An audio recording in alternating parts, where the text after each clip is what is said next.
Welcome back to State of the Nation. Do remember that all our top stories can be found on our website. You can also follow m.channelstv.com for a live stream and use the hashtag State of the Nation, be part of the program, and tweet at Gimba003.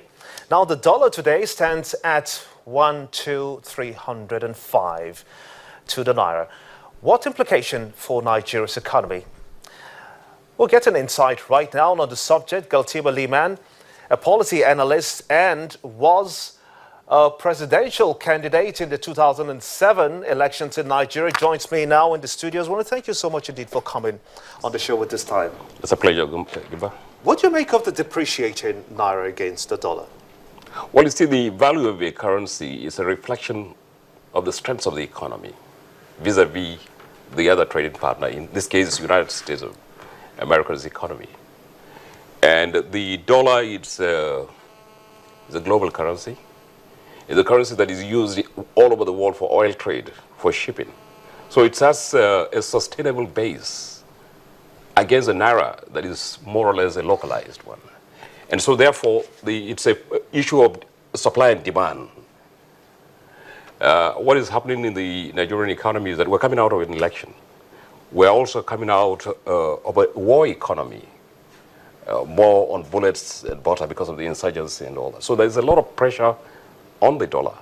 There's a lot of demand on the dollar. And you've got to use, and in addition to that, the fact that the major source of income for the monoproductive Nigerian economy, it's the oil. The price has crashed. The demand major buyer was the USA. So if the U.S. economy, which is denominated in dollar, is moving to other clients and is also releasing its strategic reserves and all that, so the funds are not coming as they should. And the price has gone down. And even the budget that you're talking about, the missing budget as you're talking about, we're looking at a situation where you're thinking about borrowing from external sources. And so the president has said, we can't continue on this roller coaster down the tube. So central bank governor, what are you going to do?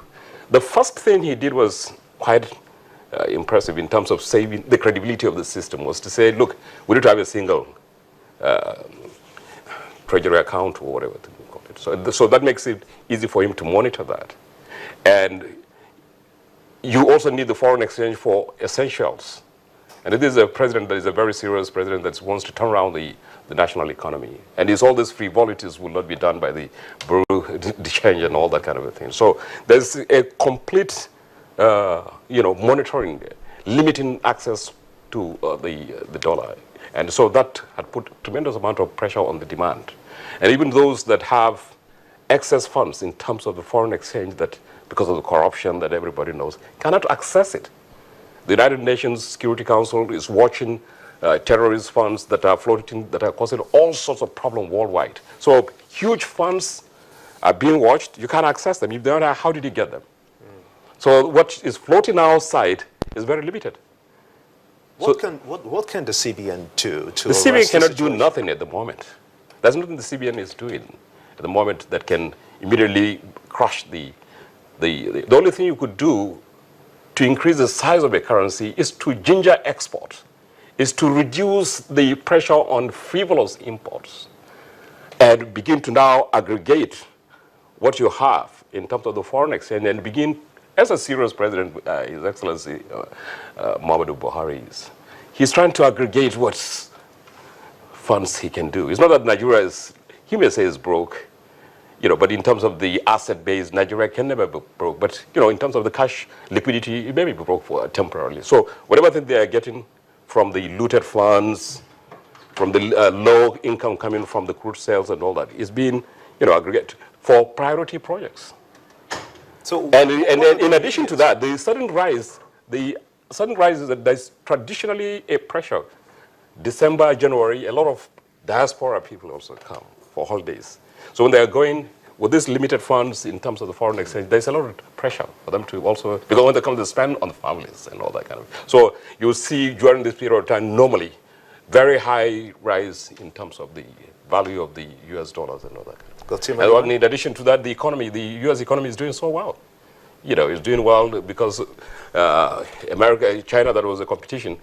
So in terms of the performance of the dollar internationally, it's doing so well, given the fact that it's been able to successfully bring the cost of production. We'll have time to talk about this a little more at other times. I want to thank you so much indeed, Galtima Liman, a policy analyst and was a presidential candidate also in the 2007 elections in Nigeria. I want to thank you so much indeed for your time and your thoughts. You're watching State of the Nation. At this time, we're going to go on a short break. I'll be back in just a moment. Join us again.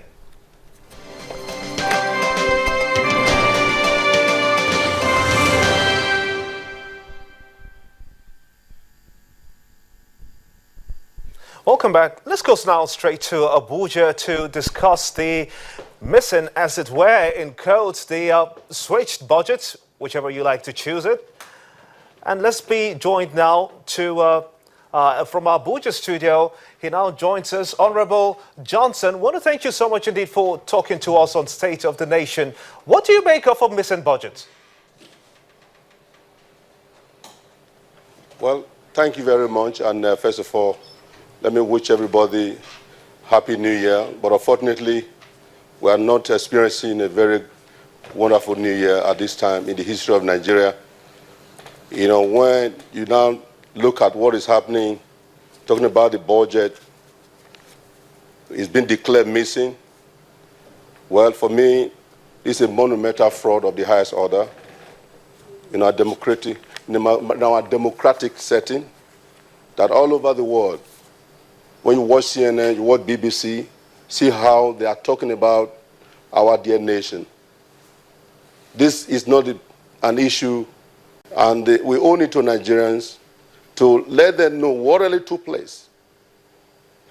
Where is that budget they're talking about?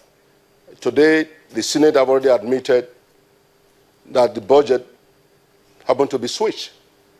But I'm happy that the lower house, under the able leadership of Right Honorable Speaker Dagora, that is Yakubu Dogara, that we will look at it beyond rhetoric, regardless of political affiliation, to bring to bear, to let Nigerians know what took place, because we are here to represent our various constituency.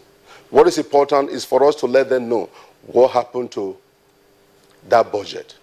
Does it in any way suggest to you? You might look at it. It's not about stealing. It's not stealing about stealing. It's about cheating, stealing, manipulation, are all family of corruption. Corruption comes in different form. But for me, this is the highest monumental fraud, corruption in the history of our democratic setting. So, unfortunately, it's appalling, it's disheartening, and it is unacceptable. The Nigerians deserve to know what happened. And I'm happy at the end of the day, the 8th session, this House of Rep member will let Nigerians know exactly what took place. Does it suggest to you? Does it suggest to you that there is an interference? Does it suggest to you that there is an interference from the presidency in the affairs of the legislators? It pains to see that instead of moving forward, when we take one step forward, we take one backward. Every time there's story upon story. If it's not about car, vehicle, it's about something else. So Nigerians, you all deserve to know exactly what is happening. If you are hearing me, I understand it is sad news. All of you deserve to know what took place, who took, those that were involved. Honorable, does it suggest to you by any means that there just might be a level of interference from the presidency in the affairs of the legislators? Well, for me, I'm not here to point or make blame games. What is important is that whoever is involved, whoever took place, who took part, anyone that happened to be involved, at the end of the day, I believe the upper house and the lower house will do the necessary things, will take necessary steps to put in place mechanism so that we can investigate and see and look beyond what we are hearing on the newspaper, the print media, electronic media, but we must at the same time do our own job to unveil or unearth what took place, what happened. I cannot say Mr. President Buhari did it, but all I know, if he know anything about it, because in the court of law, until proven guilty, you are an innocent.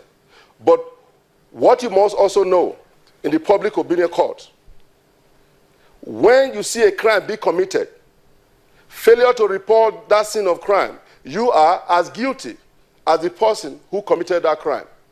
So I hope that Mr. President is not part of it. Maybe they did it without his knowledge. Those that orchestrated this is nothing but premeditated. It was well planned. When the rumor came about a long time ago that there's a budget, the budget that was brought to National Assembly is missing, I thought it was just mere another smoke, another rumor, just to blackmail National Assembly, because National Assembly is always in the bond of contention where people talk about negative discussion. Nothing that I'll be hearing in the pages of the newspaper, at least to encourage we National Assembly. This 8th session, we have resolved, committed to bring to bear, not only to legislate, but to make sure that we bring dividends of democracy to the doorstep of our people. That's the reason why we are here. But what we are witnessing all this while is negative report, talking about vehicles, this and that. Again, you are talking about budget. I call this budget gate. This is another budget gate that must be investigated. We must get to the bottom, those that were involved. And I hope and I believe Mr. President is not part of it. If it happened to be that he was part of it, well, that would be another bigger problem, another bigger situation that Nigeria don't want to face at this time. Honorable Johnson, to me, it's a monumental Honorable fraud. Johnson, want to thank you so much indeed for your time and your thoughts, of course, deceit, your thoughts on this subject independently to you, devoid of Channels Television's involvement completely. I want to thank you so much indeed. He's been speaking to us from our Abuja studios, and that's how it's been on State of the Nation today. I want to thank you so much indeed for being a part of it. I am Gimba Umar, and bye for now.